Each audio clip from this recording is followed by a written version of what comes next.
Hey everybody, it's Josh at Walnut Ridge RV. This week I want to talk about this massive LP regulator safety recall that's out there that we've actually got a lot of calls about. Lots of letters went out to camper owners about the potential danger of having a LP regulator that's under recall. There's some issues with how it was manufactured and some of the materials that could end up causing it to have higher than normal pressure or higher than capacity pressure, which could cause a fire or explosion possibly in the unit. So as you can imagine, there's a lot of people that are a little bit spooked by that because you don't want to be out camping with the possibility of having a fire. So it's caused an influx of service appointments for us, for people to come in and get it taken care of. And we've opened up our service scheduling a little bit to accommodate for that, but it's across most of the manufacturers. Keystone's a big one for us that we have a lot of, but some of the other manufacturers have it too. But I wanted to show you something you can look at that might give you a little peace of mind. You still need to get the recall completed on it, but some of the recalls is just an inspection. You may not necessarily need to change out the regulator. So I have a couple examples here on this travel trailer. This regulator is mounted like this.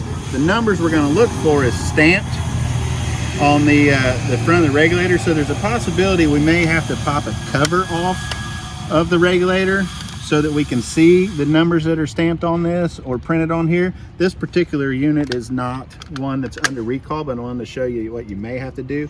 This is the brand of regulator that's under recall. It's made by Wintech.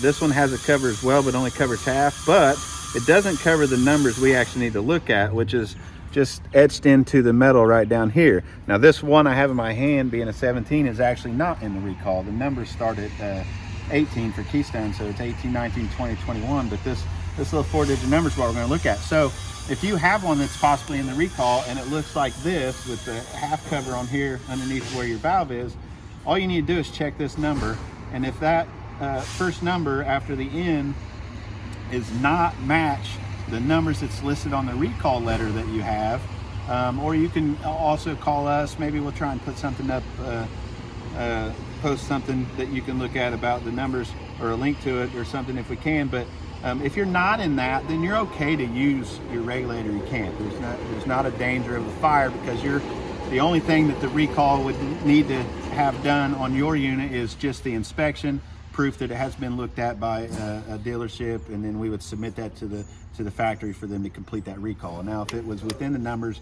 we would change that regulator and pigtails out for you, which we have in stock. So something might give you a peace of mind. You don't have to worry about a fire if your numbers are not within that recall. So you can check that, and then maybe that won't slow up your camping season for this year. And then also when you make the appointment to get the recall completed, it's not going to be as important to get it in right away. So that'll give you some flexibility on scheduling. So hopefully this will help you, and get out there and check it. Give us a call if you have some further questions on it. My guys will be happy to help you out with answers to the stuff about the recall on this. So thanks.